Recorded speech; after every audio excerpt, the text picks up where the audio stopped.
it's the Catholic CEO, Henry Kutarna. Welcome. You know, we have a project going on at the Catholic CEO called the Catholic Economy.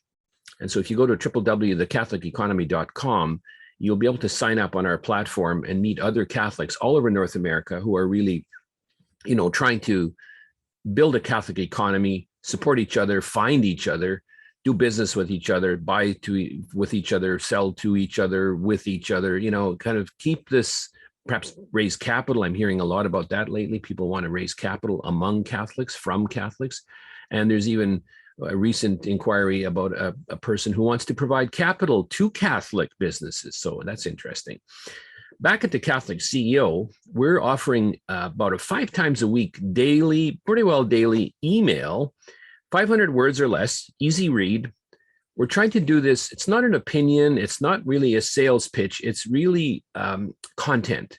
It's designed to give you a specific tool for that day on a broad range of topics, everything that you could possibly experience in running your business, your home-based business, your startup, or even if you're thinking of trying to be a better employee at the company you work for today, and perhaps trying to maybe someday think about starting your own business.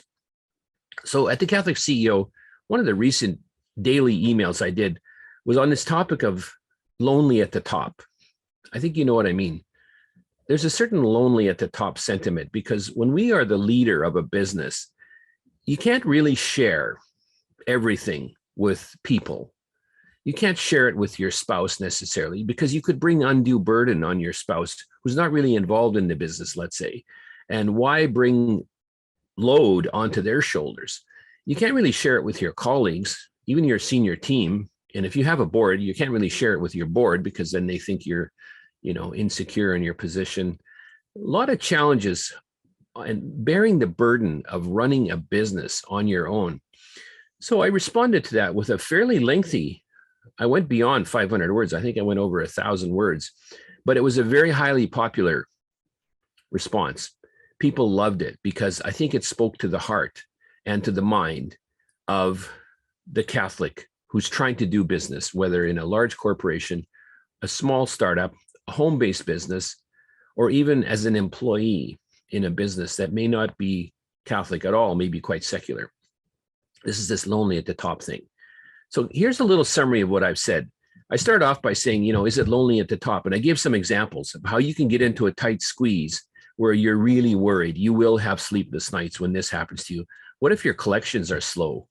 Payroll is coming up and you just don't have the cash. What do you do? What do you actually do? Or let's say you're doing a startup and you need technology people and some key software employee departs. What do you do? Or you've purchased equipment and it's sitting on the dock in Europe and it's going to be 3 months late and you have sales all lined up. You may have deposits, but this machine that you need to produce your product is sitting on the dock in Europe and you're not going to get it for 3 months. What does that do to your revenue? Well, it squeezes it. Or let's say you have other delays, or you're having trouble with people, employees, staff. Maybe they don't get it. Maybe your sales are not happening. Maybe you're getting and sort of indicating the health effects of stress. Maybe your blood pressure is going up. Maybe you're not getting enough rest. Maybe you're having some other medical, results that are related to stress. And maybe you're spending just too much time on your business. And sometimes you may even feel ready to quit. So the question is, what do you do about this? A couple of people remarked to me about their inability to lay the stress on their spouse or even their children. If you're the head of your family and the head of your business, how can you share the real burdens of your life with your family, let's say your spouse or your children, without scaring them? You feel beat up, you're stressed. Who do you talk to? Your natural inclination is to go to your spouse, of course, and probably your family, with due regard for their age and their ability to comprehend what's going on. I think every entrepreneur has faced this. I have faced it too. When I was a young man, I lost 6 months worth of work due to a surgical thing, a stomach thing that turned complicated because of emergency surgery. And I had to go back to the hospital 3 times, and I was off work for 6 months. I mean, you don't really want to know the details of what that does to you, but I experienced that. And when I was a middle-aged guy, I left a senior executive role.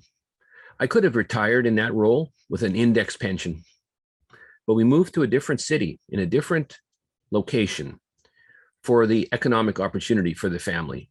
It was a higher business risk because I went into consulting work, which is much higher risk than a safe, secure executive job, as you can imagine. But that I paid a price for that as well. And I know you may have done this as well. Even recently, as an older guy, I was off work for 2 years. I had a double whammy. I had a health scare, something that really knocked me out of commission for 2 years. And at the same time, I lost contracts due to an oil patch crisis that hit Calgary, where we lived at the time. I wasn't in good medical condition. I lost a lot of savings. I had a debt. I had to lay off my EA and my subcontractors. You know, you don't want to know. It's hard to take. But I'm up and running again, always have bounced back. And I know you are too. Entrepreneurs, typically we bounce back. It's not easy, but we bounce back. I actually never lost my confidence. And I'll tell you why. 2 reasons why I didn't lose my confidence. One is the Catholic faith. You know, we know that there's a redemptive value to suffering. And as I've said in my daily email, thanks, Lord, for showing me this personally. You know, I memorized the book of Job, you might say. And, you know, so the faith does keep you going, that's for sure. But the other thing I did is I confided in a couple of important mentors in my life. This is not a pitch for our mentoring services, but it's a reminder that it's a valuable thing to have a mentor. My dad, when he was alive, was a great mentor, but he had died by the time all these 3 stories that I told you about that happened to me. By the time they occurred, my dad was not around yet. So he was unable to provide that supportive kind of conversational role that he used to do with me. But I had a seasoned executive, somebody I knew, who was a friend of mine. And honestly, he afforded me many courtesies and opportunities in life. He helped me move in the corporate world in certain ways that only could come from the good advice of an insider. And actually, he's deceased now. May he rest in peace. The other important person was our parish priest, who is today most revered and holy family friend of ours. But he at the time gave me some counsel. He couldn't counsel me on business. He wasn't arranged, he wasn't prepared and kind of had arranged his life to be knowledgeable about business. But his perspective on the faith allowed me to bring perspective to the successes and the triumphs of business, but also the challenges and the downfalls. So what I'm about to tell you then is my lessons from all of this. And I admit I didn't do every one of these at the beginning, but now I know what to do. So here's some things you can do when you're facing this lonely at the top feeling, and you have to be very careful who you confide in, because you can scare people. And so you have to be careful about that. Sometimes you have to carry the burden yourself. But here's a couple of ideas. Number 1, set up a PAB, a personal advisory board, a PAB. Let's say 3 trusted experts, somebody in finance, somebody in marketing, sales, ops, capital, exits, negotiations, whatever is important to you. Find 3 people, ask them to become members of your personal advisory board. First of all, if you do that, no one's ever heard of such a thing. And yet it's a very effective tool. And so likely you're going to have them intrigued and interested in this thing. And so hopefully they'll say yes to you. You meet them quarterly, have dinner with them, have lunch with them, brief them on the state of your business and on your own, your leadership, the state of your mind, just how it's going for you. Be vulnerable, tell them everything. And of course, you will have selected well, so you're going to have to be able to trust them. Then listen to their feedback. And you'll find that their feedback is pretty objective, and it's going to keep you, I think, on the straight and narrow. It's a very effective tool. Another idea, join a peer group. We have the Catholic Business Accelerator. We have the St. Joseph Workshop. We have the Upper Room.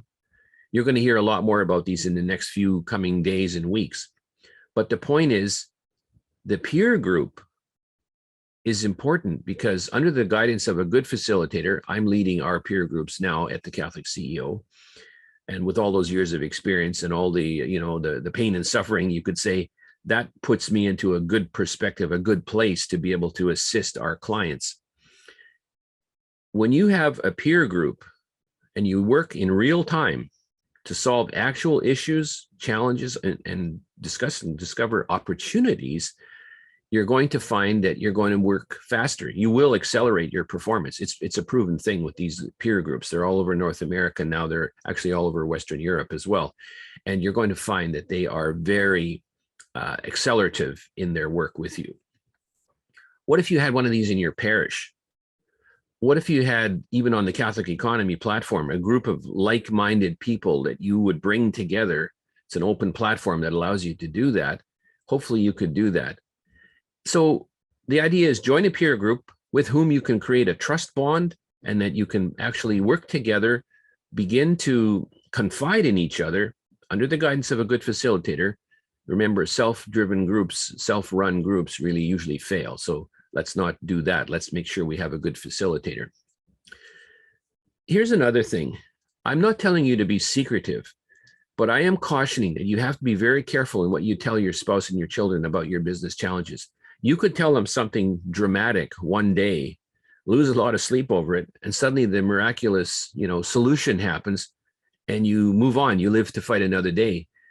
But your children, your spouse may not actually have heard that from you, and so they may carry that burden.